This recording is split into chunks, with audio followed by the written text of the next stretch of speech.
U's own Super Mario 3D World was definitely a joyous ride when it hit the market back at the end of 2013, giving us a lighthearted adventure and a worthwhile reason for owning a Wii U. 3D World's main block of platforming stages were certainly a blast to play through, but there was something in the game that I wanted more of, and that was the plump little Captain Toad that couldn't jump if his life depended on it. Poor little fella. Nintendo teased us with 5 or so levels centered around its mushroom head that played totally different from the rest of the game's lineup of stages, giving players a refreshing change of pace throughout 3D World. And whoever created the adventures of Captain Toad did a phenomenal job, because they got me to crave even more of them as I platform my way through Mario's latest outing. I, and many other gamers who enjoyed the Captain Toad levels, were hoping that Nintendo would release DLC for 3D World just to add more of these puzzling stages, or maybe even his own eShop adventure. Apparently Nintendo heard the fans clamoring for more, or they just had it planned to begin with, because here we are now with Captain Toad's first solo outing in Captain Toad Treasure Tracker. If the appetizer in 3D World wasn't enough, then more than 70 stages should be enough to curb your hunger for this little treasure seeker.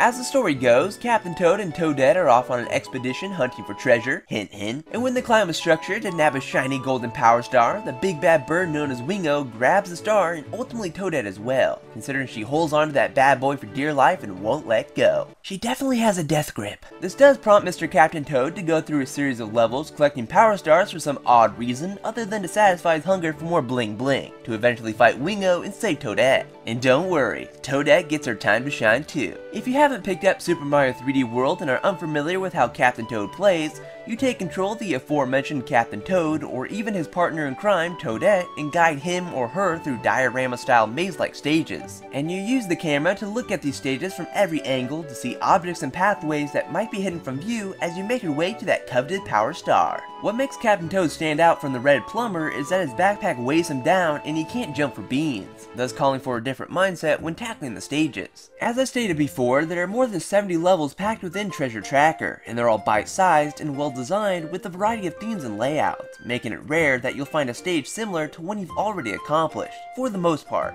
The enjoyment of Treasure Tracker is that the stages like to play tricks on your eyes, thus forcing you to constantly swing your camera around to see every nook and cranny, and Nintendo certainly uses this to their advantage. Probably my least favorite aspect of Treasure Tracker though is the camera controls. They're not intolerable, but they can just feel a little cumbersome at times. I do wish we had more control over zooming the camera in, because there are only 2 settings: zoom super far out to get a look at the entirety of the stage, or zoomed in right up to Captain Toad's tushy. I do like being able to see the world up close to see the beautiful cartoon visuals, but that can sometimes be a tad too close for comfort. If Nintendo added a third option for zooming in that was more of an in-between, it would have been welcoming. There's also the nitpick of not being able to turn the motion controls off on the gamepad, since it's also used to move the camera around, so if you jerk the gamepad any which way, it will mess up your view. It's really weird that there isn't a feature in the options where you can turn this off, but whatever. But even though using the gamepad to control the camera isn't exactly up to snuff, Captain Toad does put a fairly hefty focus on using the controller. Going into it, I was only expecting there to be a few stages that would take advantage of the gamepad, but it actually felt like there were quite a bit. Maybe it was just because I kept blowing on the gamepad like a madman looking for all the secret goodies that are invisible to the naked eye. Just make sure you breathe.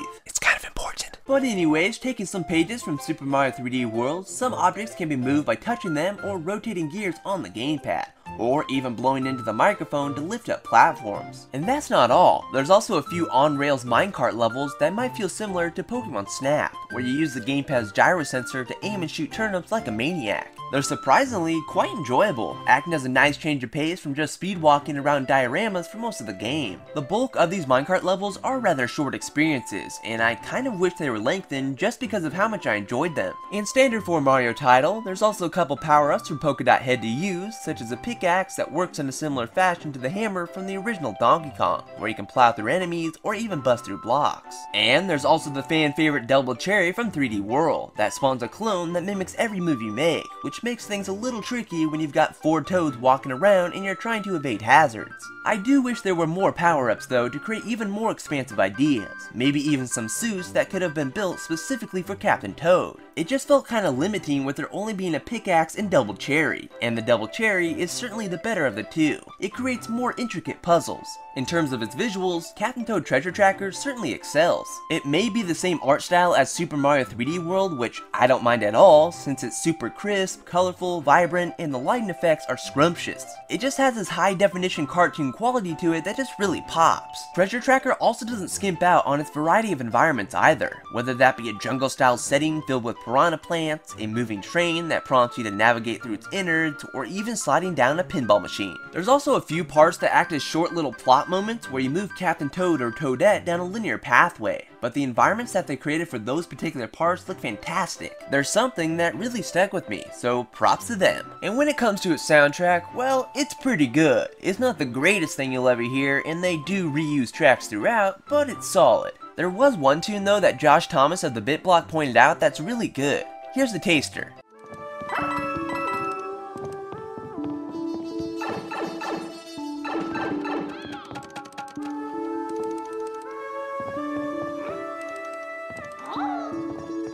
It has an otherworldly, mysterious vibe to it that tickles the eardrums. And hey, Captain Toad's upbeat main theme is a joy to hear as well. Now, even though Captain Toad Treasure Tracker is a budget Wii U title costing a good $40, the game actually has quite a bit to do. For one, nearly every single stage besides the bonus levels include 3 gems tucked away somewhere that you'll want to try and find. They act just like the green stars from Super Mario 3D World, but they're just reskinned to be something a little more fitting. This might seem like a nitpick, but I didn't like how the game refrains from punishing you for dying once you grab a gem, because once you collect one, you keep it until the end of the level even if you reach your demise. It just felt like they played it too safe there, and it doesn't feel like much of a challenge to get them.